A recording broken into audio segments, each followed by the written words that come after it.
Olá, meus amigos, tudo bem? Espero que estejam bem, estejam felizes por mais uma oportunidade de estudo, por mais uma oportunidade de estarmos juntos em torno da doutrina espírita. Hoje, estudando as obras de André Luiz, Os Mensageiros, como fazemos em nossa casa, no Centro Espírita Francisco de Assis, toda sexta-feira, às 20 horas, lá presencialmente. Por aqui, vamos estudar Os Mensageiros, a segunda obra de André Luiz. Nós que já caminhamos nessa obra, né, já estamos lá pela metade, e para que tenhamos as 8 primeiras obras de André Luiz completas em videoaulas em nosso site, o cefaararaquara.org.br, o Cefa de Centro Espírita Francisco de Assis, cefaararaquara.org.br. Lá a gente encontra inúmeras outras opções de estudo, como as obras de Kardec, tudo em videoaula, revista espírita, muitas palestras, muitas coisas boas, né? Muito conteúdo bom para que a gente se aprofunde e conheça a doutrina espírita. Vamos lá, então? Vamos estudar hoje a obra Os Mensageiros. Continuar o seu estudo, não é? Estava um pouquinho para frente aqui. Deixa eu voltar para o comecinho para que a gente possa... Olha aí, ó. Os Mensageiros, a obra de André Luiz, a segunda obra de André Luiz, um livro fantástico que nos conta, basicamente, né, entre outras, vamos dizer assim, peculiaridades do plano espiritual, como é próprio, né, da obra de André Luiz, ele relatar o seu trabalho, o seu dia a dia. Os Mensageiros nos dá conta, né, da formação de médiuns, da atuação de médiuns, da forma, da tentativa de fazer com que espíritos como nós, não é? Que hoje exercemos a mediunidade muitas vezes, trabalhamos na casa espírita, passamos pelo departamento lá dos mensageiros, pelo grande complexo que é esse departamento, ligado ao Ministério da Comunicação da cidade do nosso lar, onde são formados os mensageiros, né? Os futuros médiuns que trabalharão, não só os médiuns psicofônicos, escreventes, né? Mas também aqueles esclarecedores que trabalham junto às mesas mediúnicas, enfim, todo o exercício de mediunidade, os aspectos intuitivos da mediunidade, os aspectos da cura, capacitando essas pessoas ao trabalho na caridade. Então, um grande departamento. E o André Luiz nos fala, ao longo do livro, um pouco aqui, um pouco ali, sobre a formação, não é, desses trabalhadores, como nós, que já devemos ter passado por algum departamento desse em alguma das cidades espirituais onde frequentamos antes da nossa reencarnação, para que pudéssemos nos preparar adequadamente para o exercício da mediunidade. Atualmente, o André Luiz se desloca da cidade de Nosso Lar, só para que a gente contextualize a história de hoje, os capítulos de hoje. Ele, junto com o seu mentor espiritual e o amigo, médico também, juntos nessa caminhada, eles seguem de Nosso Lar para a Crosta, para um trabalho de uma semana. O mentor ainda não passou, né, para eles o trabalho. Eles estão se deslocando. E no caminho, eles param. Então, tem toda uma história nos capítulos anteriores sobre as estradas, sobre as vias de locomoção. Muito interessante, como a gente foi vendo. Eles passam por uma região de muito pouco desenvolvimento, não é? Onde vivem espíritos ainda muito sofredores. Eles têm dificuldades de se locomover rapidamente pela densidade da matéria da região, mas eles chegam a um posto de socorro, uma espécie de uma cidadezinha pequena, né, incrustada no umbral, com toda uma organização, com todo um sistema de defesa, com um administrador, né, com que eles vão conversando, o Alfredo, eles vão ficando amigo do Alfredo, conhecendo a história do Alfredo. O Alfredo conta a sua história muito peculiar de relação com a sua última esposa na sua vida, onde ele comete uma injustiça grave com ela, e hoje, de certa forma, se vê privado da companhia dela permanente, apesar de ela o visitar. Enfim, ele tem que ascender, né? Ela que é um espírito mais evoluído, tudo muito interessante, né? Como sempre, o que André Luiz nos passa é sempre muito bacana. Falamos nos capítulos anteriores de arte, não é? Vimos como é que os quadros, alguns quadros são pintados na espiritualidade por autores, né, por pintores desencarnados, e os encarnados no desdobramento se surpreendem com essas obras e as reproduzem no plano material. Outra notícia muito interessante, uma peculiaridade, não é, bastante interessante. E nós vivemos um momento de guerra, né, de Segunda Guerra Mundial, nesse momento do André Luiz, né? Então nós estamos vivendo aí os anos, a Segunda Guerra Mundial se desenvolveu, não é, de 44 a 49, então eles estão nessa época de guerra, no comecinho da guerra, provavelmente 44, 45, onde eles começam a receber os desencarnados da guerra. Apesar da guerra se desdobrar na Europa, né, os últimos capítulos nos dão notícia de que muitos daqueles que desencarnam na guerra na Europa acabam tendo que ser transferidos da Europa para as Américas, porque lá o ambiente espiritual é muito tenso, muito denso, né? Muita energia negativa no ar, e as colônias realmente saturadas, porque o número de desencarnados aumenta demais, né? Durante a guerra, então eles transferem desencarnados para as colônias americanas, né? Como eles falam, para que eles possam se acomodar melhor. Tudo muito interessante, né? Muito bacana da gente. Então, não percam os capítulos que já estudamos, que a história é muito bacana.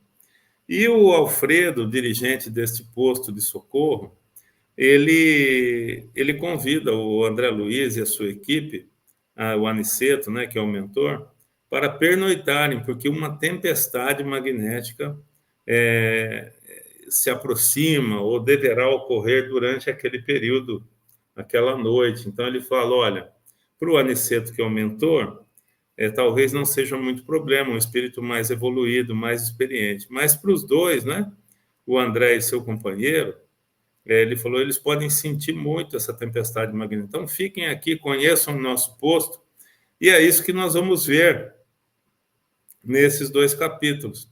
Eles vão conhecer o posto de socorro, que fica incrustado ali no umbral, subordinado a uma cidade, Alvorada Nova, se eu não me engano, pode ser que eu esteja enganado, uma cidade espiritual nas proximidades. Então, esse posto de socorro recebe os irmãozinhos ali das redondezas, né? Irmãozinhos muito sofridos, etc., incluindo receber também, como ele reporta, os desencarnados da Segunda Guerra e tudo, né? Então, uma cidadezinha, né? Um posto de socorro com um número razoável de pessoas, e nós vamos ver algumas particularidades muito interessantes a respeito das edificações necessárias para que esse posto exista nessa região do umbral. Vamos lá? Feitas as introduções, falamos bastante, mas é sempre bom recordar para a gente contextualizar os capítulos que a gente se encontra, não é? Então, nossos objetivos: apresentar e ampliar os conhecimentos sobre a obra de André Luiz e apresentar um caminho que poderá nos conduzir à felicidade através de um processo de reforma íntima baseado em conhecimento e vivência da obra espírita. Veremos hoje, então, olha lá, aula 12, capítulos 20, defesas contra o mal. Então, olha, defesa contra o mal. A defesa desse posto de socorro, né, dessa cidadezinha espiritual, contra espíritos menos evoluídos, ainda revoltados. E vamos ver espíritos dementados, espíritos que se encontram nesse posto de socorro em processo de recuperação. Vamos lá, então. Nós vimos, essa aqui é a imagem dos capítulos anteriores, onde o Alfredo, né, que é o que dirige esse posto de socorro, ele conta uma passagem dele pela Europa, por uma cidade da Europa, onde ele vai visitar o cenário de guerra junto com outros comandantes, né? Outros comandantes, não, os comandantes são da guerra, né? Junto com outros trabalhadores de cidades espirituais, e eles se deparam, ao chegar nessa cidade europeia, eles se deparam com um ponto de luz muito intensa, E o orientador deles fala, vamos visitar aquele ponto de luz, vamos até lá. Então, no meio de um cenário de guerra, de bombardeio, de violência, um lugar iluminado, assim, muito iluminado. E quando eles chegam para ver o que era, né, que lugar era esse, eles se deparam com uma igreja e com alguns fiéis, né, dentro da igreja, bastante concentrados, numa faixa vibratória muito boa, rezando, orando pela paz, enfim, pelo bem, não é? E essa oração, aquela vibração, ilumina todo esse local ao ponto de chamar bastante atenção deles ao chegar nessa cidade. E o Alfredo está contando esse ponto de luz irradiando muita luz, como a gente pode ver no desenho, né, irradiando luz, apesar de estar ocorrendo naquele momento um bombardeio, não é, numa cidade inglesa pelas forças alemãs, né? Então, apesar do bombardeio, aqueles fiéis, aqueles crentes, né, vamos dizer assim, eles rezando, né? E essa reza, né, essa vibração intensa, refletindo por toda a região, como muita luz escapando, né, pelos vidros, pelas saliências da igreja. Então, eles se impressionam muito e o Alfredo relata isso, muito bacana, né? Vamos lá, conhecendo o Campo da Paz. Então, o Campo da Paz é esse posto de socorro, né, que existe onde eles estão. Vamos lá. Então, o capítulo 20, Defesas contra o Mal, nós vamos conhecer o Campo da Paz. Vamos sair da residência do Alfredo e da esposa, onde está a equipe do André Luiz, e vamos conhecer as instalações. Vamos lá. Ideias importantes a respeito desse capítulo, a necessária defesa das instalações. Então, nós vamos ver que num cenário onde o Campo da Paz é incrustado numa região de pouco desenvolvimento no umbral, são necessárias defesas, né? Defesas mesmo, né? Armas, né? Para defender as instalações desse campo, né? Dessa edificação espiritual. Vamos lá. O André descrevendo, então, eles saem da casa do Alfredo e da esposa e vão conhecer o Campo da Paz. O Alfredo fala para eles, né? Como eu já reportei, fiquem aqui por causa da tempestade. Quando eles aceitam, o Alfredo propõe, já que vocês vão ficar, vamos trabalhar um pouquinho, vamos conhecer o nosso trabalho e a gente aproveita para vocês entenderem, aprenderem mais um aspecto do plano espiritual. Eles ficam todos felizes e saem com o Alfredo, então, para conhecer o Campo da Paz. O André fala, descemos as escadarias e em frente dos muros altos pude observar a extensão das defesas do soberbo edifício. Aquela construção grandiosa era muito mais importante do que a de qualquer castelo antigo, transformado em fortaleza. Novamente, no exterior, podia detalhar a visão panorâmica com mais exatidão. Reconheci agora que entráramos por um baluarte avançado. Quer dizer, eles entraram, quando eles penetraram, né, por uma ponta das instalações, né, identificando a imponência da construção majestosa. Então, eles entraram por um cantinho, agora ele está podendo ver toda a instalação com mais, né, propriedade, assim, mais claramente. Apresentavam-se-me as linhas gerais, com nitidez. Impressionavam-me, sobretudo, as fortificações, defesas, né? Via a torre de mensagem, consagrada por certo ao serviço de resistência, o baluarte agudo elevando-se acima dos fossos que deixavam transbordar a água corrente, a torre de vigia esbelta e alterosa. Então, torre de vigia, fosso, parece um castelo, né, medieval antigo, com defesas, etc., fortificações.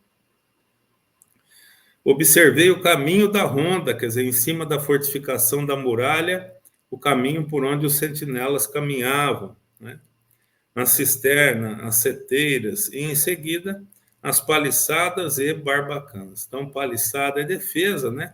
Barreira física contra a penetração, a invasão, barbacãs, né? Armamentos, enfim, é um castelo edificado e protegido, né?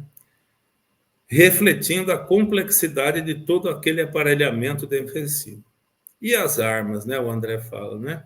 Identificava-lhes a presença na maquinaria instalada ao longo dos muros, armamentos mesmo, copiando pequenos canhões conhecidos da Terra. Lembrando que nós estamos em 1944, 45, né? Nós não estamos em 2023 como agora, 2024 como estamos agora, né?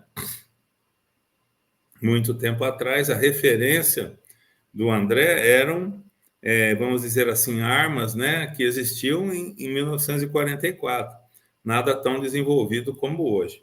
E, obviamente, no plano espiritual, não se usa o canhão como um projétil que vai explodir em algum lugar, né?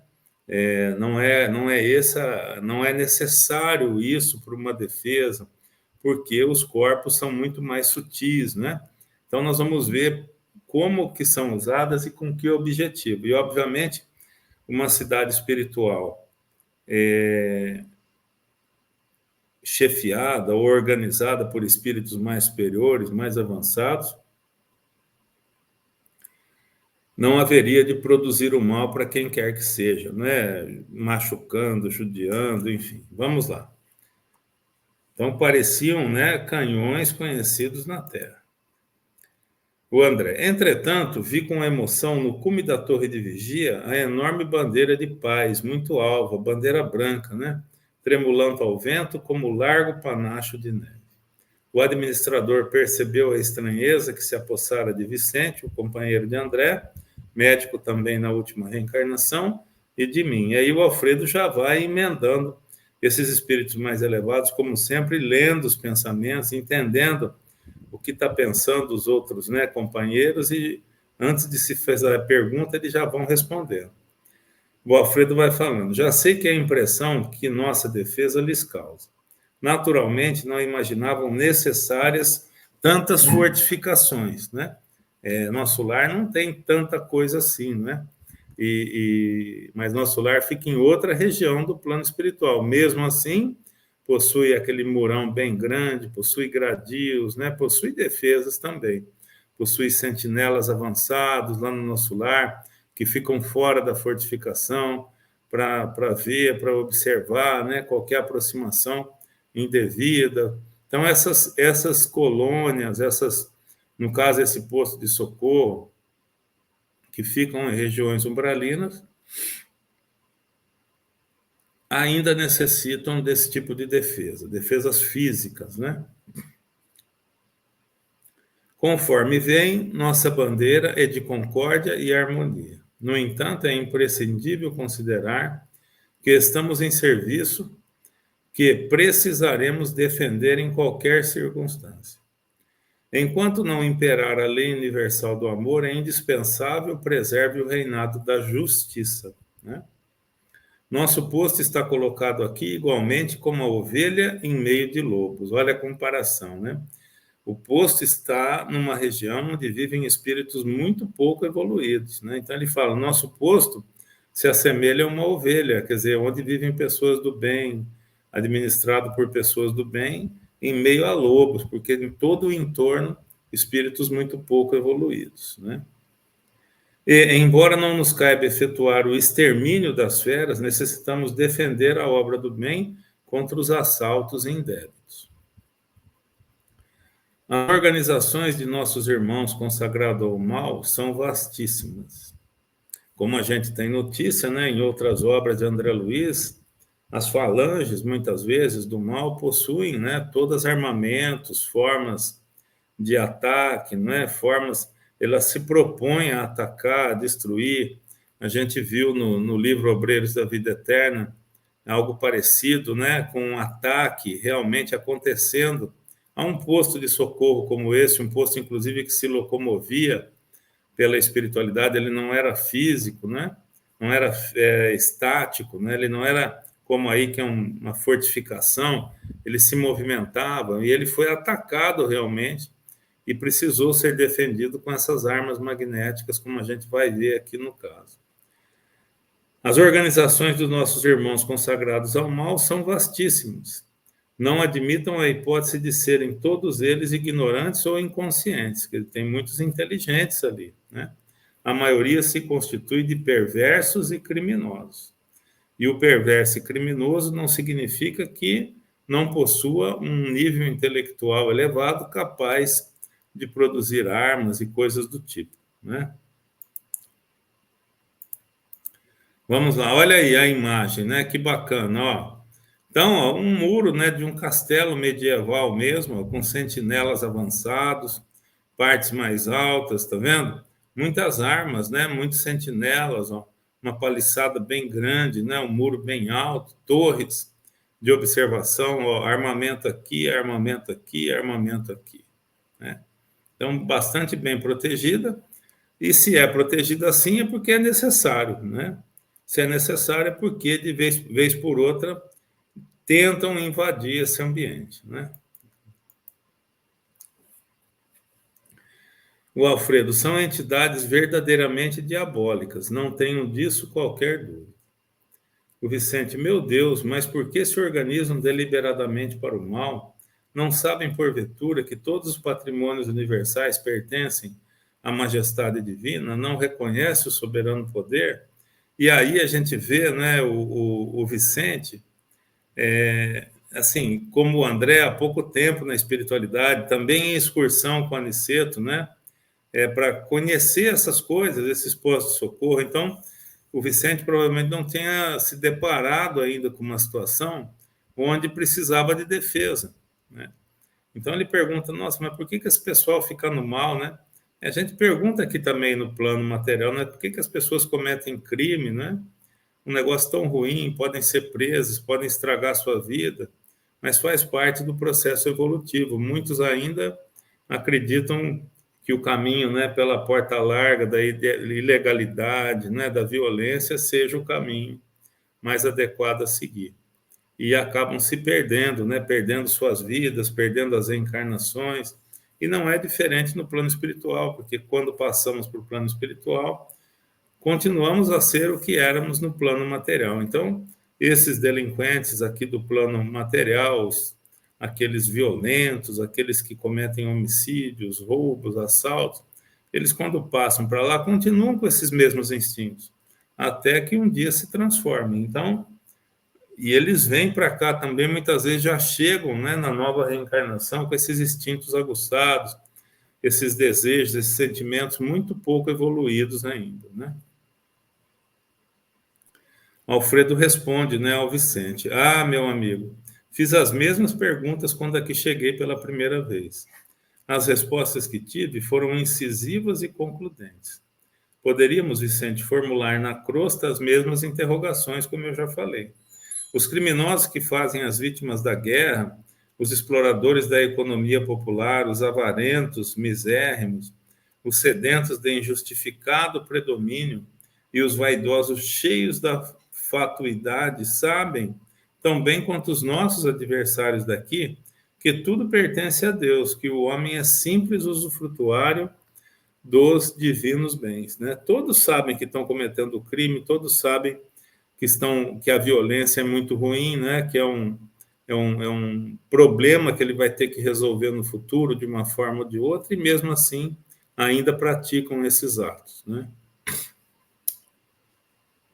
Não ignoram que os antepassados foram chamados à verdade e às contas pela morte, e que eles seguirão os mesmos caminhos. Entretanto, atormentam-se na crosta como verdadeiros loucos, amontoando possibilidades para a ruína e abusando das oportunidades mais santas.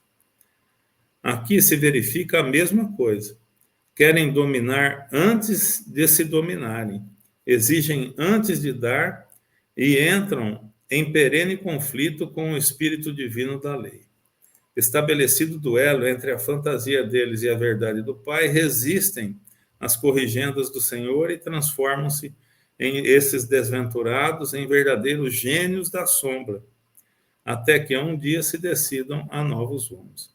Então, a gente tem notícia, né, de na espiritualidade, mesmo nas regiões umbralinas, menos avançadas, de menos energia, existem laboratórios, existem armas, existem organizações numerosas, né? Que procuram esse mal, procuram ainda fazer o mal. É claro que espíritos superiores não se afetam com isso, né? Porque as defesas sempre vão existir. Onde existe mais energia, existe maior poder, não é? Maior capacidade de defesa, maior capacidade de dominar esses espíritos que vivem em baixa energia. O que não quer dizer que, se não forem tomadas as medidas cabíveis, por quê? Porque essa região é onde eles vivem. A energia, né, no entorno todo dessa edificação, desse posto de socorro, a densidade da matéria aí é própria dos que vivem nessa região. O posto é que está no lugar, vamos dizer, não é errado, ele está no lugar certo, mas muitas pessoas que trabalham no posto com vibrações bem diferentes dos habitantes.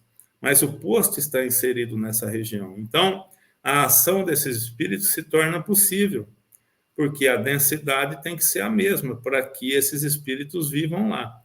Então, os muros podem ser afetados por incursões, por armas, porque a densidade ali do muro tem que ser a mesma do ambiente onde vivem esses espíritos dementados. Então, existe sim a possibilidade de interferência, né, desses espíritos na vida desse posto, das pessoas que vivem ali. Vamos lá. Nessas zonas imediatas à mente terrestres, temos tudo isso em identidade de condições. Entre as entidades perversas e ignorantes, há cooperativas para o mal, sistemas econômicos de natureza feudalista, baixa exploração de certas forças da natureza, vaidades tirânicas, difusão de mentiras, escravização dos que se enfraquecem pela vigilância, doloroso cativeiro de espíritos falidos e imprevidentes, paixões talvez mais desordenadas que as da terra, inquietações sentimentais terríveis, desequilíbrios na mente, angustiosos desvios do sentimento. Então, nessas regiões inferiores, a gente parece que tá lendo aqui, né, as mazelas do plano material, daqueles que ainda sofrem, que vivem nessas energias inferiores, mas ele está descrevendo o que acontece nessa região do umbral que cerca essa edificação. Né? Em todo lugar, meu amigo, as quedas espirituais perante o Senhor são sempre as mesmas, embora variem de intensidade e coloração. Então, é o orgulho, o egoísmo, a vaidade, né, a ganância, enfim, a prepotência, a violência, isso tem tanto na matéria quanto no plano espiritual. O André, mas e as armas? Acaso são utilizadas? Ele falando arma, né? Está todo mundo morto aqui. Como é que funciona isso, né? Vamos ver. O Alfredo fala, como não? Não temos balas de aço, porque não precisa, como eu falei antes, né? Mas temos projéteis elétricos. Olha que interessante, né? Naturalmente, a ninguém atacaremos. Nossa tarefa é de socorro e não de extermínio. É o que eu falei, o propósito do posto é socorrer, é amparar, né? Mas eles precisam ainda de defesas para que o local não seja invadido, não seja perturbado, né? O André, no entanto, aduzir sob forte impressão qual o efeito desses projetos, né? O Alfredo, assustam terrivelmente e, sobretudo, demonstram as possibilidades de uma defesa que ultrapassa a ofensiva. Então, como nas guerras, né, muitas vezes a dissuasão, né, a dissuasão, que é uma expressão usada, né, nos meios militares, o que é dissuasão? É mostrar para um potencial adversário que você também tem armas, que você também tem defesa e que, se ele te atacar, ele pode sofrer bastante. Isso é dissuadir, né? É possuir armas não exatamente com o propósito de atacar, mas mostrar para o adversário que, se ele te atacar, o dano para ele poderá ser muito grande. Então, é meio que assim, convence o adversário, aquele incursor, aquele invasor, a não fazer isso, porque ele sabe que poderá sofrer bastante. A Guerra Fria, não é, que caracterizou a relação entre as potências, principalmente a União Soviética e os Estados Unidos, ela foi uma guerra de dissuasão, né? Uma guerra que nunca aconteceu, na verdade, né?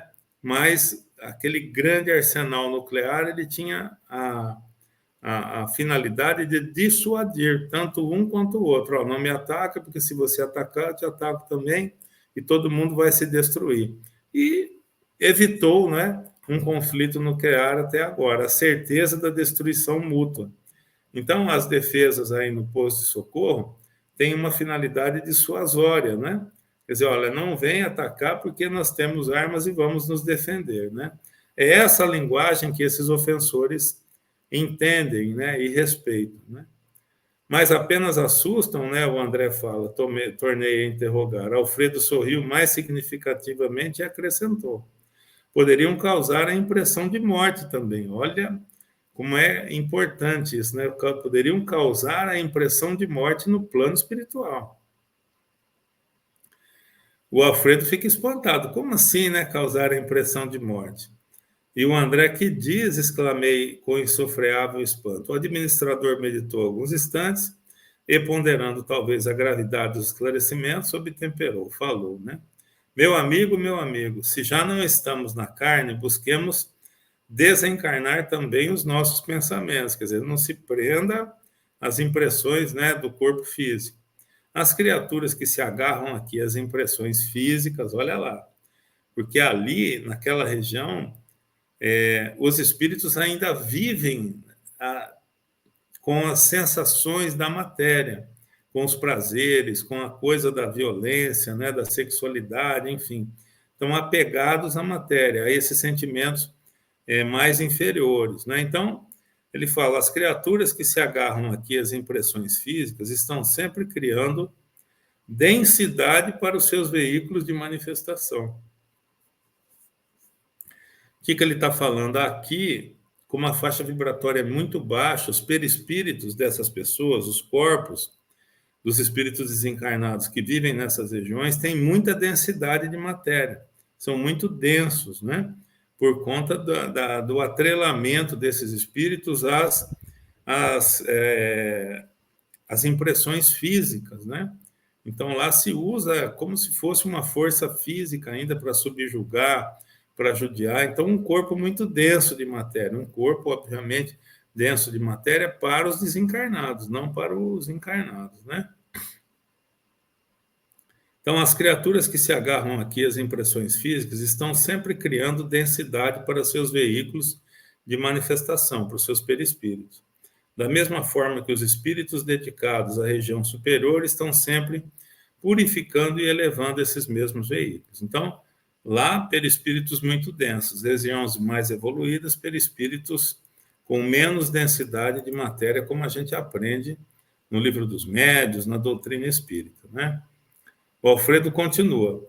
Nossos projéteis, portanto, expulsam os inimigos do bem através de vibrações de medo, olha lá, mas poderiam causar ilusão da morte, atuando sobre o corpo denso dos nossos semelhantes, menos adiantados no caminho da vida. Ilusão da morte. Quer dizer, uma pancada forte, um choque grande nessas pessoas que provavelmente, o Alfredo está falando da perda de sentidos, né? Quer dizer, com o choque de um projétil desse, de natureza elétrico-magnética, o choque no corpo perispiritual desses irmãozinhos, né, que estariam atacando, provocaria como que um desmaio, né, uma sensação de morte, um apagamento ali. Vamos ver. A morte física na Terra não é igualmente por impressão, ele está falando, né? Na Terra, você falou morreu, mas ninguém morre, né? Só o corpo físico que para de funcionar. Então, ele fala a morte no plano físico não é uma ilusão também? Aqui também, a pessoa pode apagar ali, né, e alguém achar que ele morreu de novo ali, né? Algum companheiro assim. Ninguém desaparece, o fenômeno é apenas de invisibilidade ou, por vezes, de ausência. Quer dizer, apaga, fica um tempo apagado, depois volta. Quanto à responsabilidade dos que matam, isso é outra coisa. Né? Quer dizer, no plano físico ele está se referindo, né? Quem comete homicídio carrega um karma muito grande. Mas quem morre não morre, né? Só perde o corpo físico, acorda, né? Renasce no plano espiritual. E além desta observação, que é da alçada da justiça divina, temos a considerar igualmente que nesta esfera o corpo denso, modificado, pode ressurgir todos os dias. Né? Ele apaga, né, a sensação de morte e obviamente, quando esse espírito desperta, né, ele volta àquele corpo que ele tinha anteriormente, né, como se fosse um desmaio mesmo, uma ausência, né? Pode ressurgir todos os dias pela matéria mental destinada à produção dele, enquanto que, para obter o corpo físico, almas há que trabalham, por vezes, durante séculos. Então, no plano espiritual, essa sensação de morte, de apagamento, de perda de consciência, dura algumas horas, né? Quando a pessoa volta, ela já recupera o corpo e continua a sua vida. No plano físico, quando morre, é mais complicado, tem que voltar para o plano espiritual, aguardar todo um planejamento para voltar para o plano físico e viver suas experiências, né? Vicente e eu caláramos estupefatos. Alfredo sorriu serenamente e perguntou bem-humorado: vocês conhecem a lenda hindu da serpente e do santo? Quem que conhece aí, né? A lenda hindu da serpente e do santo. Vamos ver. Olha lá, o André, ante a nossa expressão negativa, o administrador continuou. Contam as tradições populares da Índia que existiu uma serpente venenosa em certo campo. Ninguém se aventurava a passar por lá, receando-lhe o assalto. Serpente grande, né, venenosa. Mas um santo homem a serviço de Deus buscou a região, mais confiando no Senhor que em si mesmo. A serpente o atacou, desrespeitosa. Ele dominou-a, porém, com o olhar sereno, e falou: minha irmã, é da lei que não façamos o mal a ninguém, falou o monge, né? E aí a víbora, ela recolheu-se envergonhada. Continuou o sábio o seu caminho e a serpente modificou-se completamente, uma lenda hindu, né? Procurou os lugares habitados pelo homem como desejosa de reparar os antigos crimes, né? Mostrou-se integralmente pacífica, mas desde então começaram a abusar dela. Quando lhe identificaram a submissão absoluta, homens, mulheres e crianças davam-lhe pedradas, né? A infeliz recolheu-se à toca, desalentada. Vivia aflita, medrosa, desanimada. Eis, porém, que o santo voltou pelo mesmo caminho e deliberou visitá-la, o mesmo santo homem, né? Aí o Alfredo continua. Espantou-se observando tamanha ruína. A serpente contou-lhe então a história amargurada. Desejava ser boa, afável e carinhosa, mas as criaturas perseguiam-na e apedrejavam. O sábio pensou e respondeu após ouvi-la. Aí ele fala assim: mas, minha irmã, houve engano da tua parte. Aconselhei-te a não morderes ninguém e a não praticares o assassínio e a perseguição, mas não te disse que evitasses de assustar os maus. Não ataques as criaturas de Deus, nossas irmãs, no mesmo caminho da vida, mas defende a tua cooperação na obra do Senhor. Você tem um papel na natureza que tem que ser respeitado. Você tem que se respeitar e cumprir o seu papel. Não mordas nem firas, mas é preciso manter o perverso à distância, mostrando-lhe os teus dentes e emitindo os teus silvos. Nesse momento, Aniceto sorriu de maneira expressiva. O administrador fez longa pausa e concluiu: creio que a fábula dispensa comentário. Então é aquela história, né? Mais ou menos, né? A gente na vida não pode buscar a violência, mas a gente não pode também deixar de se defender, né, das injustiças, dos maus pensamentos, das influências negativas. Nós não podemos ser passivos, né? Jesus nos pede para colocarmos o amor em movimento. Para colocar o amor em movimento, temos que ser ativos, né? Temos que ser, vamos dizer, proativos, né? Nós temos que ir atrás do trabalho, ir atrás do serviço, cumprir o nosso papel, cumprir as nossas metas encarnatórias. Para isso, temos que estar agindo, cumprindo a nossa atividade, a atividade que viemos buscar nessa reencarnação. Então ele fala para a serpente, né? Olha, não é para você sair machucando pessoas que não são suas presas, não são seu alimento, simplesmente por machucar, cometer maldades. Mas você tem que cumprir o seu papel na natureza, viva da forma pela qual você foi criada, né? Você se imponha, se defenda, né? Faz parte. Essa fábula estava ajudando o Alfredo a fazer com que o André e o Vicente entendessem a necessidade das edificações, das armas, né? Da defesa das edificações. Capítulo Defesas contra o Mal. Vamos lá, agora espíritos dementados. Eles vão continuar o passeio. Olha aí, espíritos dementados. Vamos ver. As ideias desse capítulo, né? A consequência do desconhecimento da realidade. Então, nós vamos ver que muitos desses espíritos ditos dementados, né, o título do capítulo, muitas vezes é por desconhecerem a realidade espiritual. Eles não entendem, mesmo estando no plano espiritual, que a vida segue, que existe o plano espiritual. Eles estão ligados ainda às suas realidades no plano físico, então bastante alienados. E essa alienação faz com que eles não compreendam claramente a situação deles ali e ficam presos, muitas vezes, naqueles contextos das vidas reencarnadas, enquanto reencarnados, né? E vejam que eles não são espíritos ruins ou malvados, porque já foram recolhidos para uma edificação espiritual, mas eles estão alienados da realidade, né? Espíritos dementados, como fala aí. O André comenta, então. Inúmeros servidores acompanhávamos ao serviço. Movimentavam-se carregadores sem conta. Então, eles estavam andando ali pelo posto de socorro. Conduziam grandes botijas de água, caldeirões de sopa, vasos de substâncias medicamentosas, em galeotas diversas, em recipientes diversos. Mais alguns passos, eu notei que centenas de entidades se reuniam em vastos albergues, né? Centenas de entidades em vastos albergues. Olhos vagueantes e rostos sombrios, parecendo uma assembleia de loucos, um manicômio de amplas proporções. Espíritos dementados, né? Alfredo aconselhou umas tantas providências de serviço à maioria dos técnicos do sopro curativo. Sopro curativo, né? Vamos ver que técnica é essa. A gente já viu nos capítulos anteriores, eles mencionaram, né? Uma técnica de passar energia, como o passe pela mão, o sopro, não é? Assoprar mesmo, soprar o ar. Quando a gente direciona o sopro com energia, né? Que a gente mentaliza que pelo sopro nós vamos transferir energia da mesma forma que pelas mãos, na hora do passe. Então,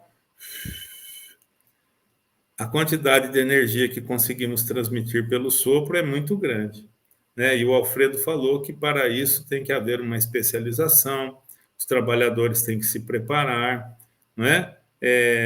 Tem que haver uma higiene bucal, porque, óbvio, se o hálito não estiver bom, uma higiene mental, porque a energia vai sair qualificada, né, em muita intensidade. Então, a energia, para ser qualificada como uma energia boa, apropriada para a cura, tem que haver a higiene mental e corporal daquele que usa a técnica de sopro. Vamos lá.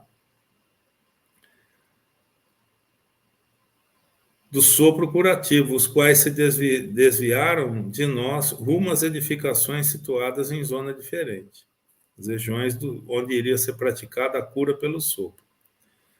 Gentilmente nos explicava que os benfeitores de Campo da Paz, que é, né, o local, localizavam ali grande número de espíritos enfermos, mais desequilibrados que propriamente perversos. Então, se fossem perversos, talvez não tivessem sido recolhidos a essas instalações espirituais já, né? Os doentes que tínhamos sobre os olhos permaneciam em melhores condições. Já se locomoviam e muitos deles já conversavam, apesar do desequilíbrio que lhes assinalava as palavras e pensamentos. Então, eles estavam naqueles primeiros estágios de recuperação da sanidade após o desencarne. Então, muitas vezes ficam em regiões de sofrimento do umbral, em regiões onde realmente se juntam por afinidade, muitas vezes transgressores na última reencarnação.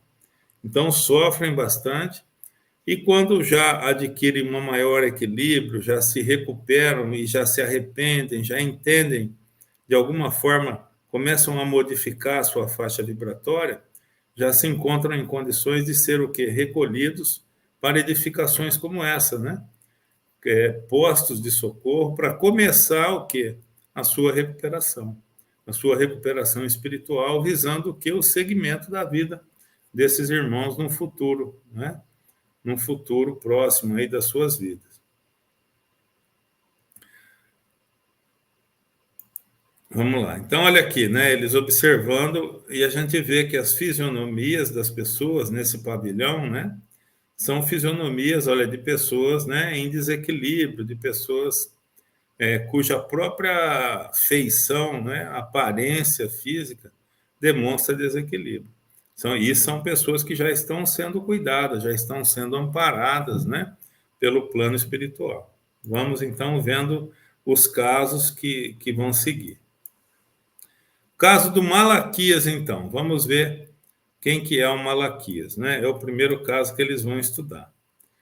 Então, o André fala assim, olha, esclarecia-nos sobre as múltiplas obrigações do trabalho de rotina contra algumas entidades, quando algumas entidades se acercaram respeitosas, se acercaram do Alfredo, que era o dirigente, né?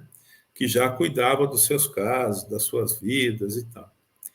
Então, o Malaquias, que é o primeiro que se apresenta, fala assim, olha, senhor Alfredo, estou aguardando o resultado de minha petição. Ele fez um pedido, né? Em que ficamos quanto às minhas terras e escravos. Paguei bom preço ao Carmo Garcia, alguém que ele conviveu no plano material, né?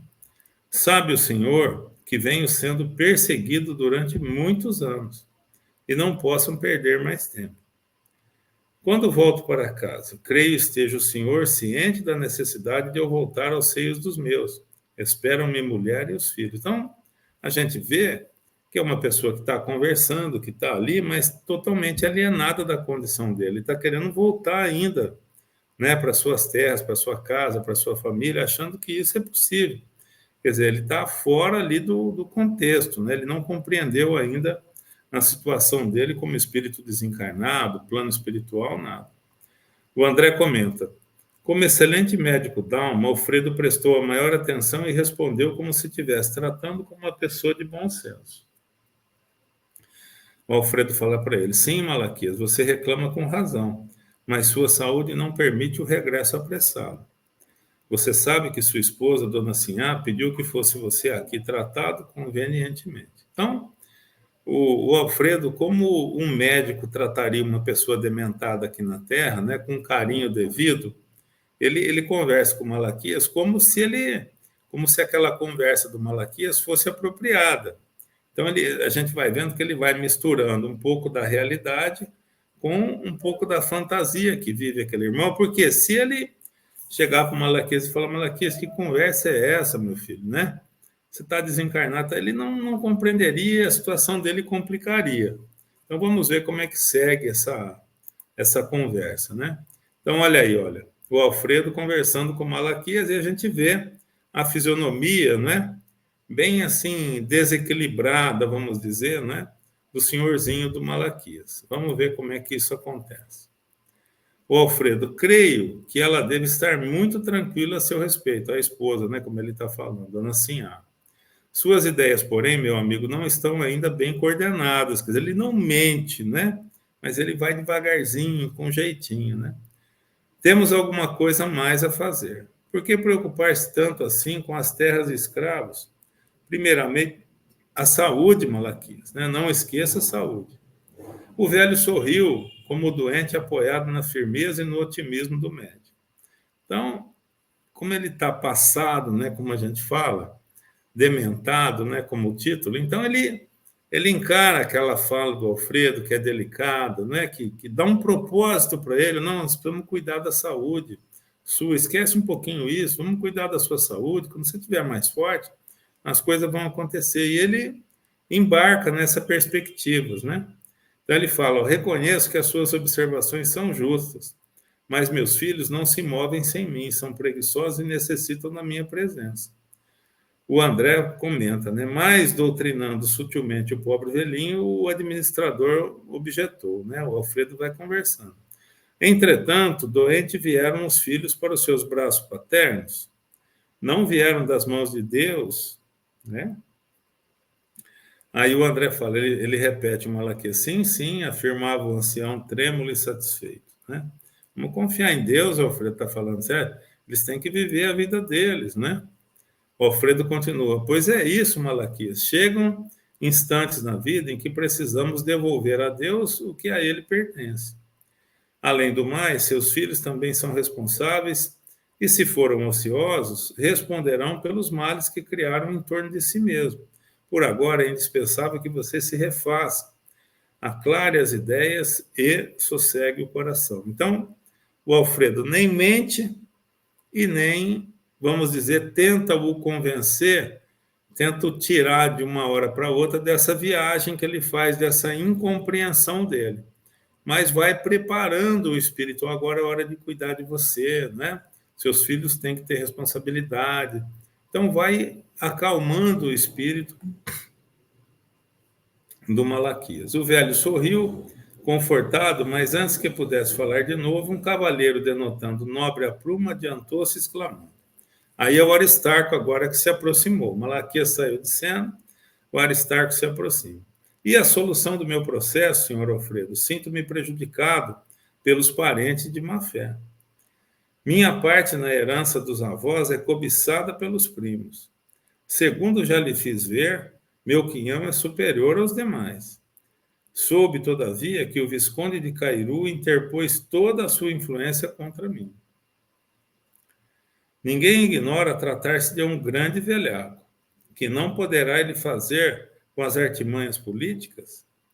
Está mal informado a meu respeito. O senhor enviou meu pedido ao imperador, outro alienado, né? Está falando do imperador, está falando de Visconde, pessoas que ele conviveu e que ele acha que ele pode manter relações ainda, né? Quer dizer, alienado à questão da desencarnação.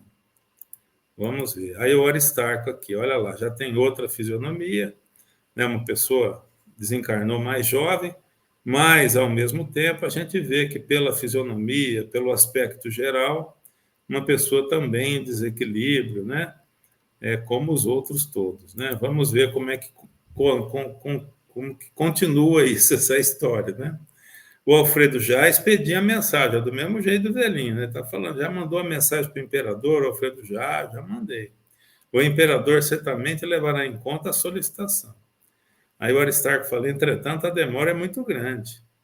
Aí o Alfredo, meu caro Aristarco, acredito que você está sendo experimentado para conhecer a grandeza da herança divina. Que valem os patrimônios terrestres ante os patrimônios imperecíveis? Aí o Alfredo joga uma semente da realidade, tanto para o outro como para esse, né? Não pense que tem perdido.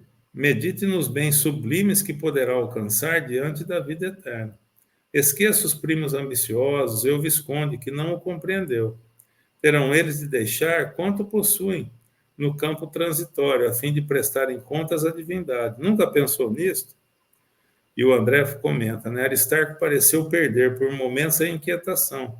Sorriu francamente e respondeu, é verdade, os tratantes morrerão. Então, ele vive, assim, ele sabe que está morto, quando ele fala alguma coisa assim, os tratantes morrerão, porque o Alfredo jogou essa realidade, né, da causa e efeito ali na frase, então eles vão morrer, né, também, mas ele quer que o imperador receba a mensagem dele, enfim, confusos, né, pessoas que estão confundindo as vidas, os planos, né, não entenderam a realidade que os cerca.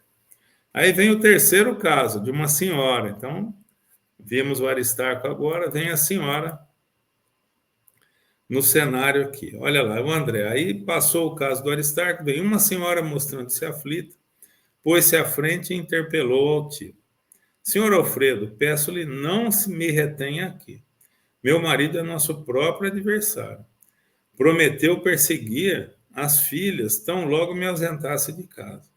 Aqui permanecendo, estou certa de que ele nos dissipará os bens, desmoralizar-nos-á o nome, né? Vai nos desmoralizar e tal, né? Por favor, autorize o meu regresso. Quer dizer, outra pessoa do mesmo jeito que os outros, né? o coração me diz que as filhinhas estão desesperadas. Convenço-me cada vez mais de que minha moléstia teve origem nesse estado de coisas. Aí o Alfredo, já sei, minha irmã, no entanto, que adiantaria regressar tão fortemente atormentada? Então, essa já dá a entender que desencarnou, enfim, né? Que a moléstia foi por conta dessa desavença com o marido, dessas ameaças e tal. E o Alfredo, já sei, minha irmã, no entanto, que adiantaria regressar tão fortemente atormentada? Não será melhor curar-se, tranquilizar o espírito para ajustar as filhinhas, ajudar as filhinhas com eficiência? Já colocou a situação corretamente para ela. A senhora, mas nem sequer sei onde estou. Creio que tenham trazido ao fim do mundo, me tenham trazido ao fim do mundo para tratamento de uma simples perda de sentido. Então, a gente, né, ela fala de um jeito, né, pensa de outro, quer dizer, ela sabe que está em algum lugar distante, então não entende que desencarnou do jeito correto, né? Entende que está afastada, que a levaram para um lugar distante. Ela fala, eu nem sei onde estou, como é que você está me prometendo que um dia, né, eu vou me fortalecer para ajudar da maneira correta, né? Se eu não tenho nem ideia do que está acontecendo comigo. Então, a consequência do desconhecimento da realidade. Será que nós, como espíritas, né, quando desencarnarmos, nos depararmos com uma realidade dessa, a gente vai ter alguma dúvida do que está acontecendo conosco? Quer dizer, essa transição, esse problema de desconhecer, de não entender, de não acreditar, certamente passaremos muito rapidamente por qualquer tipo de dúvida, né? Nesse sentido, porque conhecemos a realidade espiritual. Essas pessoas não. Então, é muito difícil para elas entender algo que elas não percebem, né, que elas não conhecem, para elas estão vivas, de alguma forma, em algum lugar, né, de alguma forma, umas entendem que morreram, mas acham que estão vivos, que podem voltar, enfim, uma confusão danada, né? Olha aí a senhora, né, pedindo, então, a ajuda para o Alfredo, como os outros, né, o Aristarco, Malaquias, olha lá, está aí a senhora pedindo, preocupada com as filhas e tal. Aí o Alfredo, todavia, ninguém a maltrata. O seu caso não é tão simples como parece. Tenha calma. Os laços consanguíneos são edificantes, mas acima deles vibra a família universal. Tá? Posicionando a pessoa de uma outra forma. Há criaturas suportando fardos muito mais pesados que o seu. Aprenda, quanto esteja em nós, em suas possibilidades, a desfazer-se de aquisições passageiras, para ganhar os eternos bens. Aí o André, a infeliz não sorriu como os outros, fechando-se em sombra catadura, em sombria catadura, né? Fechou o rosto, né? A feição. Afastou-se pesadamente, olhos fulgurantes de cólera, como se a mente estivesse cravada muito longe, incapaz de qualquer compreensão. Então, ela bem mais endurecida, né, do que os outros, porque quando o Alfredo entrou com essas mesmas proposições para os outros, eles reagiram de uma forma mais amena, mais receptiva, né? Adiantaram-se outros enfermos, mas o administrador falou em voz alta. Não posso atender a todos no momento. Depois de amanhã serão recebidos para explicações. E voltando para nós, esclareceu a sorrir. Então vamos ver o que o Alfredo esclarece a respeito desse último atendimento. Olha lá o Alfredo contando a história, né? No círculo carnal, seriam todos absolutamente normais. No entanto, aqui são verdadeiros loucos, né? Que não falam coisa com coisa. São desencarnados que por muito tempo se agarraram aos problemas inferiores, né? Aos problemas materiais, à matéria, né? Reclamam providências sem falar no ensejo de iluminação que menosprezam, acusam os outros sem relacionarem os próprios erros. Procurei ouvi-los para lhes dar uma ideia do nosso trabalho. Quer dizer, o Alfredo foi didático ali, né? Ele já sabia essa problemática dessas pessoas, né? E ele não ia, né, ouvir de novo a mesma ladainha, a mesma coisa, mas ele fez isso para mostrar para eles qual que é o nível de problema que eles têm nesse posto de socorro, com que pessoas eles lidam ali, né? Procurei ouvi-los para lhes dar uma ideia do nosso trabalho no setor dos que se desequilibram mentalmente por excesso de centralização em propósitos inferiores. Não é crime interessar-se alguém pelas atividades rurais, pela recepção de uma herança, pelo bem-estar da família, mas, no fundo, o velhinho que reclama as terras e escravos nunca pensou senão em tirania no campo, quer dizer, um senhor de escravos, né? O cavaleiro que aguarda a herança deseja lesar os primos, quer dizer, o que está por trás daquela fala é um desejo ruim, por isso que estão desequilibrados, né? Porque ainda o sentimento que os move é uma energia muito negativa, né? Eles não foram criminosos, né? No sentido assim de cometer crimes, desejar mal, eles estão presos a essas vibrações negativas, vamos dizer assim, né? Da cobiça, da ganância, né? O outro é senhor de escravos, que é a terra dele e tal. O outro quer dar uma pernada nos primos e os primos deram nele, né? Enfim, aquelas coisas da vida, né? Que a gente sabe que existem, né? E a senhora, que se revelou tão interessada pelo ambiente doméstico, desencarnou quando pretendia envenenar o marido às ocultas. Olha aí, de boazinha não tinha nada, uma vibração pesada. Não cometeu o crime, mas a faixa vibratória que ela vivia não era boa, né? Conheço-lhes os processos um a um, o Alfredo falou, né? Alfredo continua. Acordaram de longo sono na inconsciência, olha aí. Aquilo que eu falei, muitas vezes o estado de perturbação dessas pessoas que vivem em faixas vibratórias inferiores é muito grande, né? Porque eles têm que aguardar um tempo grande para que o perispírito se refaça, se reconstrua.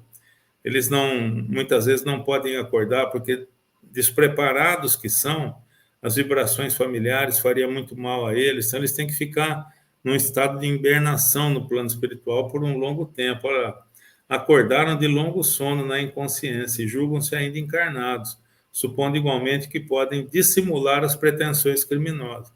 Quer dizer, eles não se aperceberam ainda que essas entidades que cuidam deles agora sabem da sua história, conseguem ler seus pensamentos e etc. O André, né, eu estava assombrado, né, expressando minha profunda admiração, perguntei, esses doentes demoram-se aqui? Como alcançaram o posto? Gentil como sempre, Alfredo respondeu, né? Foram recolhidos em pior estado, do umbral, né? Já estiveram em pesado sono durante muito tempo e vão readquirindo a memória gradativamente, até que possam ser encaminhados aos institutos magnéticos de Campo da Paz, da cidade espiritual. Então, eles estão ali num período de transição, né?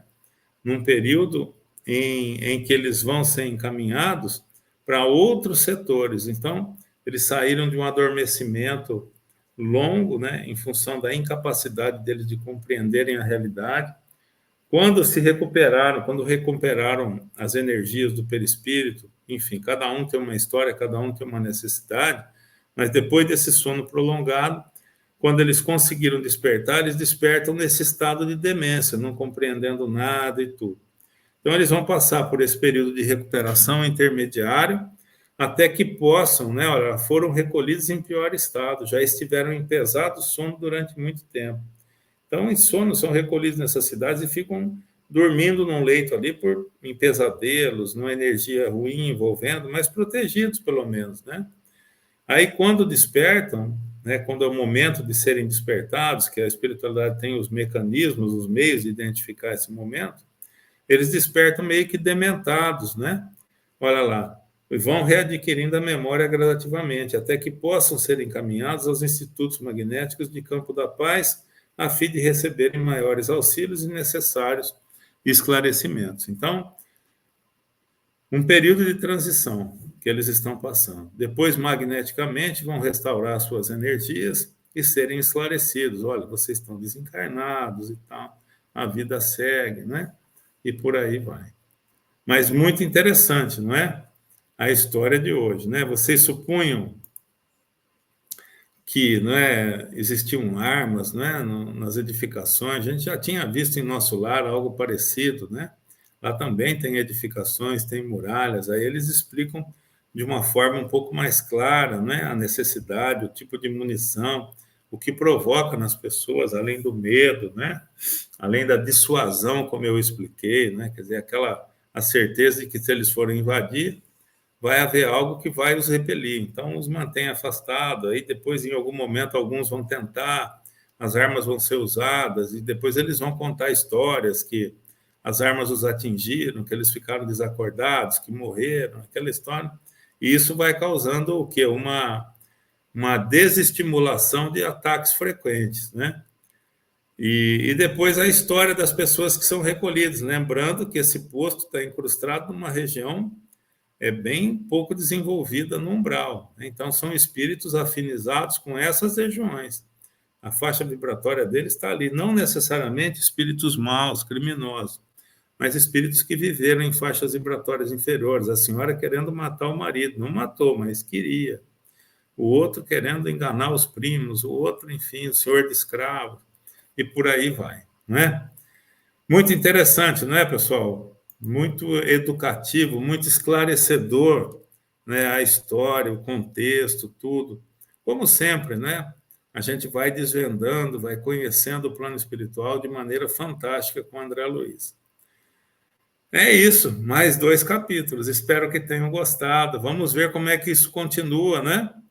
Nos próximos capítulos, vamos ver a cura pelo sopro, muito interessante, né? Vamos ver peculiaridades a respeito da continuação dessa jornada do André Luiz rumo à crosta para o trabalho de uma semana, como a gente vem falando. Espero que estejam bem e felizes por mais um dia de estudo. A gente se vê em breve na Casa Espírita, em suas atividades, nos seus estudos, ou por aqui, na próxima semana. Grande abraço, beijo no coração, a gente se vê logo, logo. Grande abraço, fiquem bem.